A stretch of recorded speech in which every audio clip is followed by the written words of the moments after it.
بہادر شاہ ظفر کا تعارف۔ تخلص ظفر، اصلی نام مرزا ابوالمظفر سراج الدین، پیدائش دلی 30 اکتوبر 1775، وفات رنگون میانمار 7 نومبر 1862۔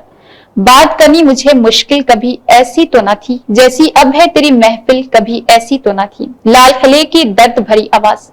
بہادر شاہ ظفر کی غیر معمولی شہرت کی وجہ 1857 کا انقلاب ہے، تاہم ان کی ہماگیر شخصیت میں اس بات کا بڑا دخل ہے کہ وہ اود کے ایک اہم شاعر تھے۔ بہادر شاہ ظفر جس طرح بادشاہ کی حیثیت سے انگریزوں کی چالوں کا شکار ہوئے، اسی طرح ایک شاعر کی حیثیت سے بھی ان کے سر سے سخن روی کا تاج چھیننے کی کوشش کی گئی، اور کہا گیا ہے کہ ظفر کی شاعری میں جو خوبیاں ہیں وہ اس کے استاد ذوق کی دین ہے۔ سر سید کے سامنے جب اس اخلاق کا اظہار کیا گیا تو وہ بھڑک گئے، اور اس کے علاوہ اس میں شک نہیں کہ ظفر ان میں سے ایک رہے جنہوں نے شعری اظہار میں اردو پن کو فروغ دیا، اور یہی اردو پن ظفر کے ساتھ ذوق اور داغ کے وسیلے سے 20ویں صدی کے عام شاعروں ظفر کا تمام تک پہنچا۔ مولانا حالی نے کہا ہے کہ دیوان زبان کی صفائی اور روزمرہ کی خوبی ہے، اول آب بقا کے مصنف خواجہ تا آخر یکساں ہے۔ اگر ظفر کے عبدالرؤف عشرت کا کہنا ہے کہ کلام پر اس اعتبار سے نظر ڈالی جائے تو اس میں محاورہ کسی طرح ادا ہوا ہے، زمرہ کیسا ہے، اثر کتنا ہے، اور زبان کس قدر مستند ہے،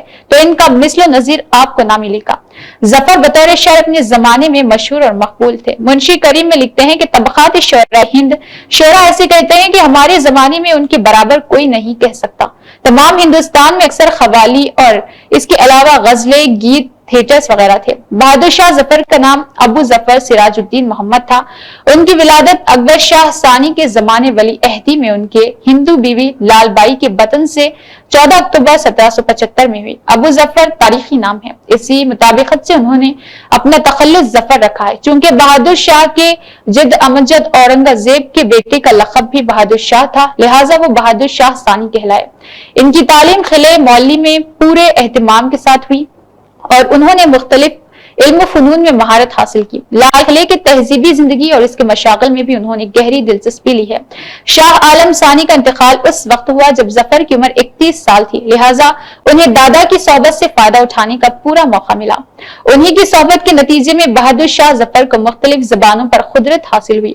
اردو اور فارسی کے ساتھ ساتھ برج بھاشا اور پنجابی میں بھی ان کا کلام موجود ہے۔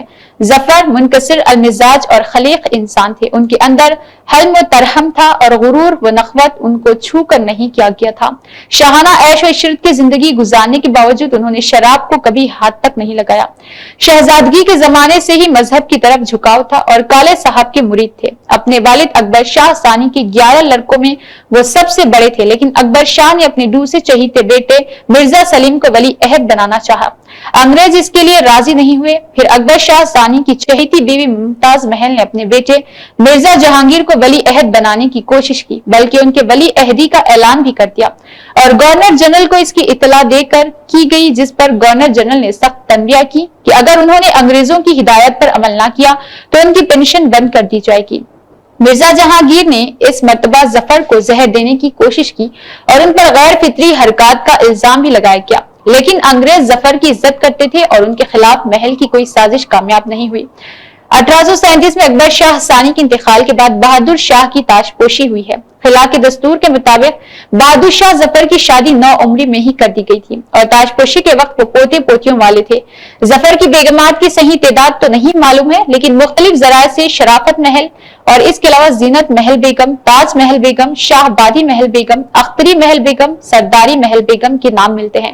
ان میں زینت محل سب سے زیادہ چہیتی تھی، اور ان سے ظفر نے اس وقت 1840 میں شادی کی تھی جب ان کی عمر 65 سال تھی، جبکہ زینت محل 19 سال کی تھی۔ تاج محل بیگم بھی بادشاہ کی چہیتی بیویوں میں سے ایک تھی۔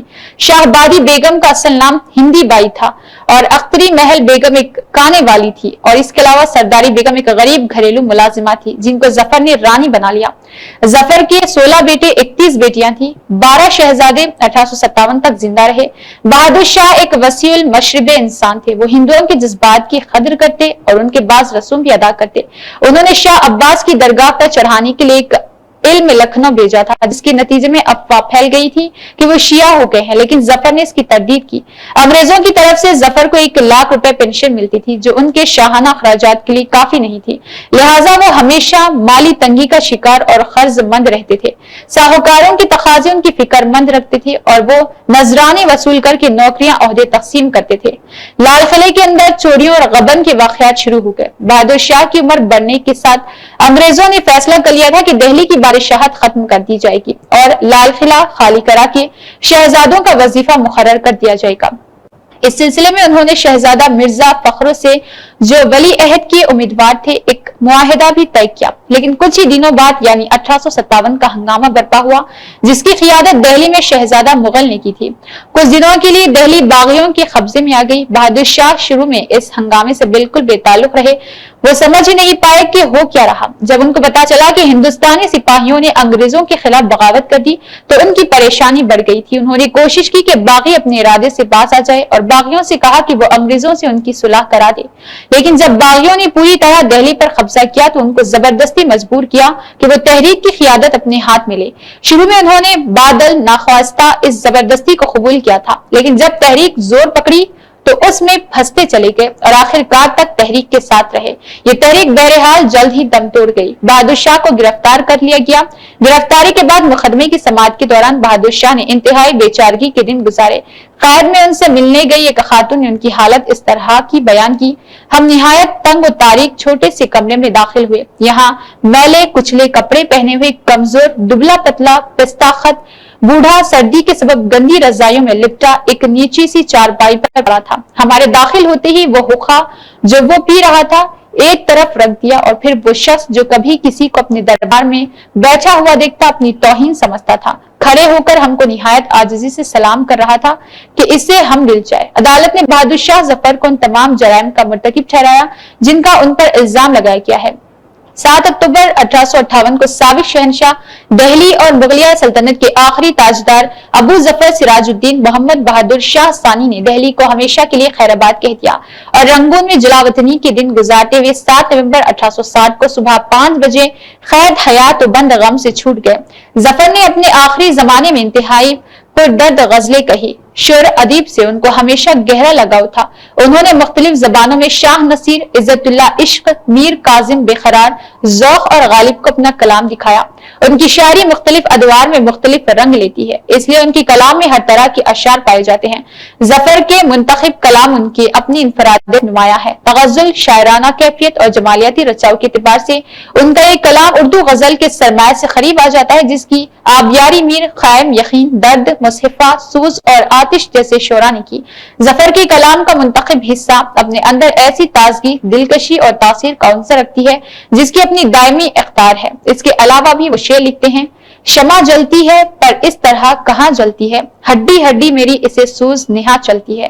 ظفر کی پوری زندگی ایک طرح کی روحانی کشمکش اور ذہنی جلاوطنی میں گزری ہے، ایک مسلسل عذاب تھی۔ ہڈیوں کو پگھلا دینے والی یہی غم ان کی شاعری کا اصل محرک ہے، اور اس آگ میں جل کر انہوں نے جو شعر کہے وہ ہمارے سامنے ایک زبردست المیہ کردار پیش کرتی ہے۔ ہر نفس اس دامن مزرگاہ کے جنبش میں زفرا کے شعلہ سا بھڑکا اور بھڑک کر رہ گیا۔